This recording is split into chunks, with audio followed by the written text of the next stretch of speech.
কোনোদিনও ক্ষমা করবো না। আমি তহিদ ভাইকে না কোনোদিন ক্ষমা করবো, আমি মঞ্জু ভাইকে কোনোদিন ক্ষমা করবো না। এসে আমার কাছে আসলো, এসে আমার হাত, আমার শোল্ডারে হাত নিয়ে আমার মাথার কাছে মুখ নিয়ে বলতেছে, তোর পিরিয়ডের আজকে কয়দিন চলতেছে? তো না, আমি আপনার বললাম পিরিয়ডের যে ডেট আমার টাইমিং সেটা আমার জানতে পিরিয়ড চাচ্ছে। না, ডেট টাইমিং না, কয় দিন চলতেছে এটা ডিরেক্ট জানতে চাচ্ছে, কারণ তার কাছে অলরেডি ইনফরমেশন আছে। এতদিন পিরিয়ড থাকে নাকি কারোর? আর পিরিয়ড শেষ হলে বলিস, আমার দিকটাও তো দেখতে হবে তো, তাই না? আমি যখন ডাকবো চলে আসিস। কি করতেছি? আমার পা চলতেছে না, আমি ওইখানে যে আমি কি আনসার করবো এই লোকটাকে? এই লিস্টে রিজিও সুরাইয়া পাওয়া আছে, এই লিস্টে আমার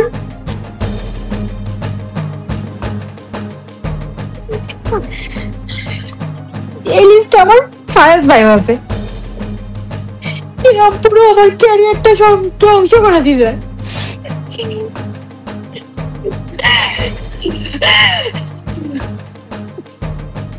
আমি কোনোদিন এদেরকে ক্ষমা করবো না, আর আমি বিসিবির কাছে এদের বিচার চাই না। আমি আমার আল্লাহর কাছে এদের বিচার দিয়েছি, আল্লাহকে বলছি আমার চোখের সামনে এদের বিচার দেখাবেন, আর তাহলে আমি ময়দানে আমি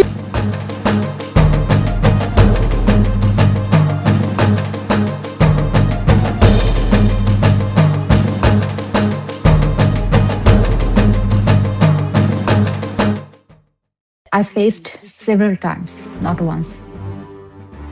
I faced several times. এটা কি আপনার টিমের ভেতরের লোকজনই এটার সাথে ইনভলভ ছিলেন? ডেফিনেটলি হয় না যে আমরা যখন টিমের সাথে ইনভলভ থাকি জি, তখন কিন্তু আমরা চাইলেও অনেক কিছু কথা বলতে পারি না। যখন এটা আসে হচ্ছে আপনার ব্রেড অ্যান্ড বাটার, জি, যখন আপনাকে 2-4 জন মানুষ চিনছে, তখন আপনি চাইলেও কিন্তু অনেক কিছু বলতে পারবেন না বা প্রোটেস্ট করতে পারবেন না।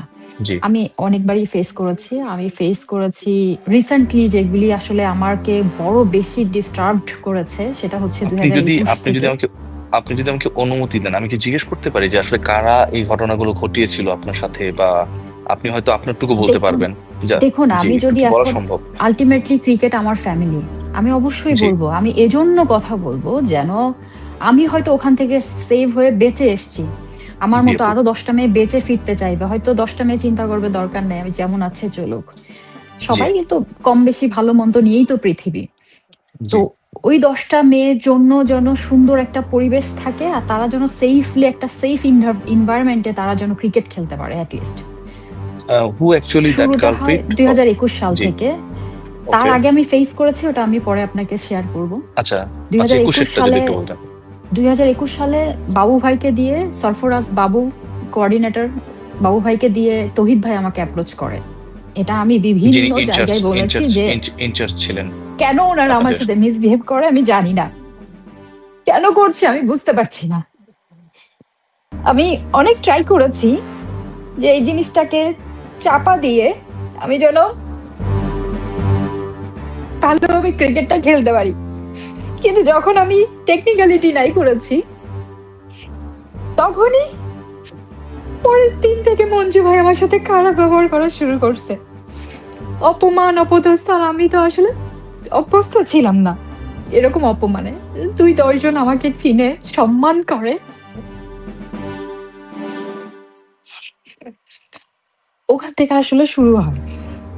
তহিদ ভাই আমাকে সরাসরি কখনো নিজের থেকে অ্যাপ্রোচ করেনি, বাবু ভাইকে দিয়ে অ্যাপ্রোচ করে। এবং আমি যখন আমার 1.5 বছর পরে আমি যখন সিও স্যারকে আমার চিঠিটা দেই, অবজারভেশন লেটার, আমি ওখানে কখনো লিখি নাই বা বলি নাই কমপ্লেন লেটার, আমি লিখেছি, আমি বলেছি অবজারভেশন লেটার। আমি সিও স্যারকে ওইখানে সম্পূর্ণ সবকিছু A to Z আমি উল্লেখ করেছি, বাবু ভাইয়ের সাথে আমার কি কি কথা হয়েছে, কি কি ঘটনা ঘটেছে। আমাকে বাবু ভাই বললো সুন্দর করে, তহিদ স্যারের বিষয়টা একটু দেখে না পা। তা আমি বলেছিলাম যে ওনার বিষয়ে আমার দেখার কি আছে, উনি জাস্ট ইনচার্জ, উনি আমাদের এখানে নতুন দায়িত্বে এসছে, ওনার ব্যাপার কি দেখার কি আছে, উনি হচ্ছে সর্বসের্বা, এখন উনি হচ্ছে চেয়ারম্যানের পরের পোস্টে আছেন, ওনার দিক আমার দেখার কি আছে। আমি ঠিক এইভাবে টেকনিক্যালি অ্যাভয়েড করে গেছি যে আমি বুঝতেই পারি নাই প্রপোজাল। আমি ডিটেলস এজন্য বলছি যে এরপরে কোনো মেয়ে যদি ডিল করে তো তারা এভাবেও ডিল করতে পারবে। এই গেল ও, মঞ্জু ভাইয়ের তারপর বিহেভ শুরু হইলো। এইবার সেকেন্ড প্রপোজাল পাইলাম আমি মঞ্জু ভাইয়ের কাছ থেকে 2022-এর ওয়ার্ল্ড কাপে। মঞ্জুরুল ইসলামের কথা বলছেন, সাবেক পেসার, মঞ্জুরুল আপনাদের ইসলাম ম্যানেজার। মঞ্জু, উনি হচ্ছে সিলেক্টর ম্যানেজার ছিল আমাদের। আমার জি। কাছে মনে হলো যে 1.5 বছরে আমার সাথে ঘটে যাওয়া ঘটনা আমার বিসিবি কে জানানো উচিত। জানাবো কাকে? আমার ফ্যামিলি যে হেড, যে আমার যে ক্রিকেট ফ্যামিলির হেড নাদেল স্যার, ওনাকে বারবার 1.5 বছরে অসংখ্যবার আমি অনেকভাবে জানিয়েছি। উনি সাময়িকভাবে সলিউশন করে দিত, 1-2 দিন ঠিক হইতো মঞ্জু ভাই, পরে আবার যা তাই।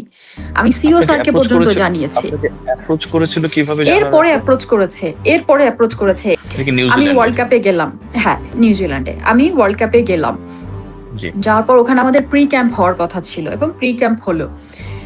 পঞ্চম দিন বা ষষ্ঠ দিন, আমার এক্স্যাক্টলি টাইম মনে নেই, পঞ্চম বা ষষ্ঠ জি। দিনে নেট বোলিং করছি, উনি আমার কাঁধে এসে, আর ওনার অভ্যাস হলো যে কোনো মেয়ের কাঁধে উনি এভাবে করে ধরবে, এবং ধরে তো ওনার হাত পড়ে যায় এখানে, আর এইভাবে করে উনি ধরে একটা করে চাপ দেয়। তো উনি ওভাবে শোল্ডার ধরছে, মঞ্জুরুল ইসলাম, ধরে খুব, মঞ্জুরুল ইসলাম। মঞ্জু ভাই, হ্যাঁ মঞ্জু জি। ভাই, উনি ধরে এভাবে করে নিয়ে ওনার বুকের কাছ থেকে এভাবে করে আটকে ধরে, ওনার দিকে খুব ঠেসে নেয়, নিয়ে ওনার মুখ আমাদের কানের কাছে নিয়ে আসে। উনি তো অনেক লম্বা, কানের কাছে নিয়ে নিচু হয়ে তারপর কথা বলে। আর আচ্ছা। মাঝে মাঝে উনি যে কোনো একটা সিচুয়েশন হলে, খুশির সংবাদ বা দুঃখের সংবাদ হলে, ওনার বুকের মধ্যে আমাদের মাথা নিয়ে চেপে ধরতো। এরকম হয়তো আপনারা দেখেছেন কিনা জানি না, ওয়ার্ল্ড কাপের কিছু ম্যাচে যখন লাইনে যখন আমরা হ্যান্ডশেক করি, তখন উনি হুম। হ্যান্ডশেক বাদ দিয়ে সবাইকে ধরে ধরে ওনার বুকের মধ্যে নিয়ে নিত। আচ্ছা। তো আমরা কি করতাম, আমরা একটু দূর থেকে হাত বাড়িয়ে দিতাম যেন ওদিকে না যেতে হয়। এটা নিয়ে আমরা পেছনে আবার আতঙ্কেও থাকতাম, আবার এটা নিয়ে আমরা মজাও করতাম, ওই যে আসতেছে এখন বুকের মধ্যে নিয়ে নিবে। তো এইগুলা মেয়েদের মধ্যে কিন্তু কথা হতো। উনি আমাকে এসে আমার কাছে আসলো, এসে আমার হাত, আমার শোল্ডারে হাত নিয়ে আমার মাথার কাছে মুখ নিয়ে বলতেছে, তোর পিরিয়ডের আজকে কয়দিন চলতেছে? তো না, আমি আপনার বললাম পিরিয়ডের যে ডেট আমার টাইমিং সেটা আমার জানতে পিরিয়ড চাচ্ছে। না, ডেট টাইমিং না, কয় দিন চলতেছে এটা ডিরেক্ট জানতে চাচ্ছে, কারণ তার কাছে আচ্ছা। অলরেডি ইনফরমেশন আছে। কারণ হচ্ছে আচ্ছা। নর্মালি এটা আইসিসি থেকেই যে ডক্টর আমাদেরকে ক্লাস নেয় বা কিছু, হুম, হুম। প্রত্যেকটা টিমের পিরিয়ড ডেটগুলি ফিজিওথেরাপিস্ট বা ডক্টররা এগুলি কালেক্ট করে, এবং প্রত্যেকটা জি। ইন্টারন্যাশনাল ওমেন্স টিম একটা অ্যাপস ব্যবহার করে এটার জন্য, যাতে মেয়েরা জি। সিকিউর থাকে, সেফ থাকে, মান্থলি সাইকেলগুলি যেন ঠিকঠাক থাকে এই জন্য। জি। তো আমাদের নর্মালি আমাদের ফিজিও এগুলি সবসময় রেকর্ড রাখতেন বা রাখেন। জি। ওনার খুব মাথা ব্যথা, being a selector, being a manager, I don't know ওনার কিসের কাজে আসে। উনি ফোর্সফুলি জিজ্ঞেস করতেন একটু ডিফারেন্ট ওয়েতে, যেটা নর্মাল না। এবং উনি সেকেন্ড ওনার কোশ্চেন ছিল, আমি যখন বললাম যে ভাইয়া 5 দিন, 5 দিন এতদিন থাকে? মানুষের তো 3-4 দিনে ঠিক হয়ে যাওয়ার কথা, তোর 5 দিন তো আরো একদিন আগে শেষ হয়ে যাওয়ার কথা। আচ্ছা। তো আমি তখন একটু ওনার দিকে এভাবে তাকিয়ে পড়ছি, আর উনি আমার এদিকে কথা বলছিল, ওনার বডি এদিকে, ওনার মুখ এদিকে, তাহলে চিন্তা করেন উনি আমাকে পুরাটা কাভার করে আমার এদিকে কথা বলছেন। আমি এভাবে তাকিয়ে আছি, তাকায় আমি ওনার দিকে মুখের দিকে তাকায় বললাম, সরি ভাইয়া বুঝতে পারি নাই। তো বলছে, তোর তো শেষ হয়ে যাওয়ার কথা, এতদিন পিরিয়ড থাকে নাকি কারোর? আর পিরিয়ড শেষ হলে বলিস আচ্ছা। আমার দিকটাও তো দেখতে হবে তোর, তাই না? তখন আমি ওনার দিকে তাকিয়েছি, তাকানোর পরে উনি বলতেছে যে জি। কি? আমি বলছি, সরি ভাইয়া বুঝতে পারি নাই। তো উনি বলছে যে তোর 5 দিনে তো শেষ হয়ে যাওয়ার কথা, আমার দিকটাও তো দেখতে হবে, এতদিন পিরিয়ড থাকলে হবে? আমার দিকটাও তো দেখতে হবে। তো আমি বললাম, ভাইয়া সরি আমি বুঝতে পারি নাই আপনার কথা, অত বোঝাবুঝির কিছু নাই, পিরিয়ড শেষ হইলে আমাকে বলিস, আমার দিকটাও তো তোর দেখতে হবে, এটা বুঝতে হবে তোর বিষয়টা, আমি যখন ডাকবো চলে আসিস।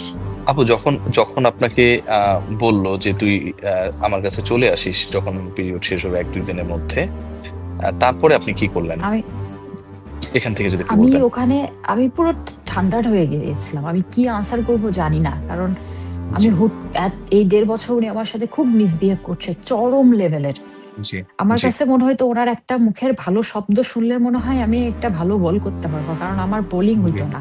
এর মধ্যে উনি আমাকে প্রপোজ করেছে, করলে এখন আমি কি আনসার করব, কিভাবে আমি ডিনাই করব? আমি ঠিক ওই ওই ফ্র্যাকশন অফ সেকেন্ডের মধ্যে আমি চিন্তা করতেছি আমি কি বলবো।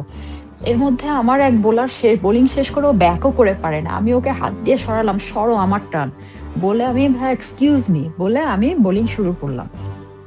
আমি বোলিং শেষ করে আমি আর ব্যাক করতে পারছি না, আমার পা ভারী হুম। হয়ে আসছে। আমি বলতেছি আমি কি করতেছি, আমার পা চলতেছে না। আমি ওইখানে যে আমি কি আনসার করবো এই লোকটাকে? আমি কি এখান থেকে সার্ভাইভ করে ফিরতে পারবো?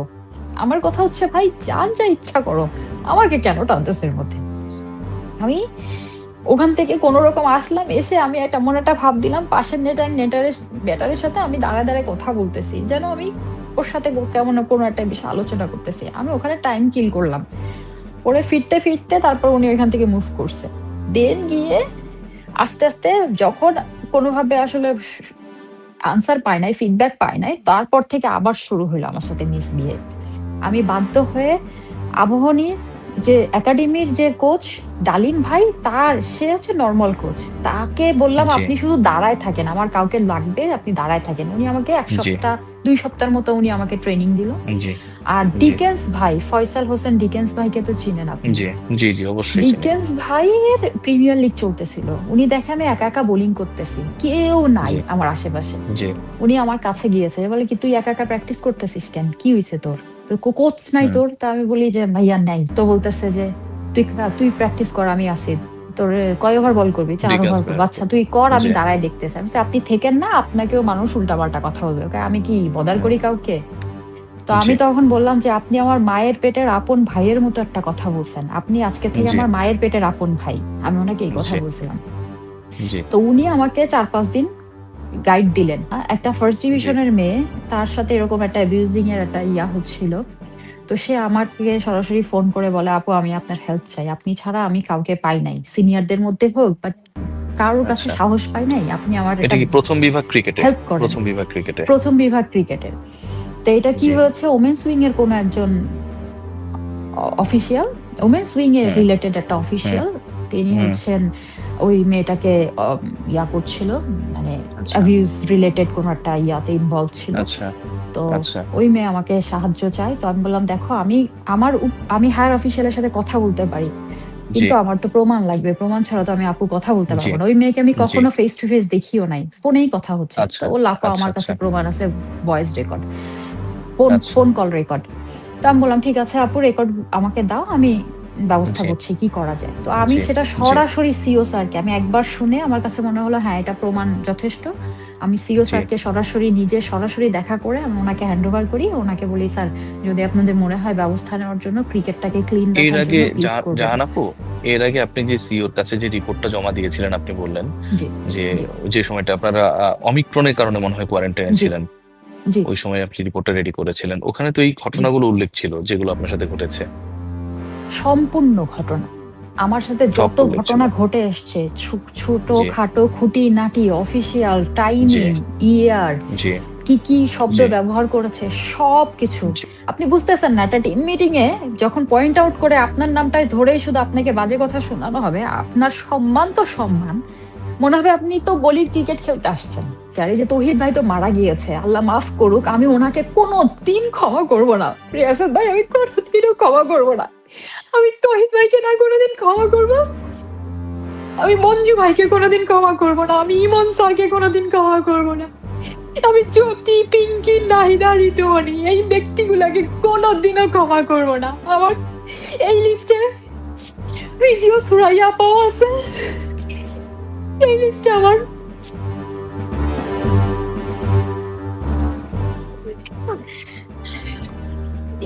আমার ফায়াজ ভাইও আছে। এরা পুরো আমার ক্যারিয়ারটা ধ্বংস করে দিছে।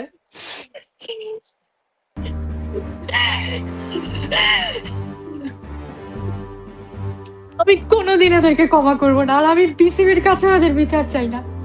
আমি আমার আল্লাহর কাছে এদের বিচার দিয়েছি, আল্লাহকে বলছি আমার চোখের সামনে এদের বিচার দেখাবেন, আর না হলে আমি হাসরের ময়দানে আমি এই বিচার নিব। দেখতে মোটামুটি হলেও কারোর খারাপ হয় না ভাইয়া। এই মানুষগুলো, তহিদ ভাইয়ের করেও তো মেয়ে আছে না, মঞ্জু ভাইয়েরও একটা মেয়ে আছে।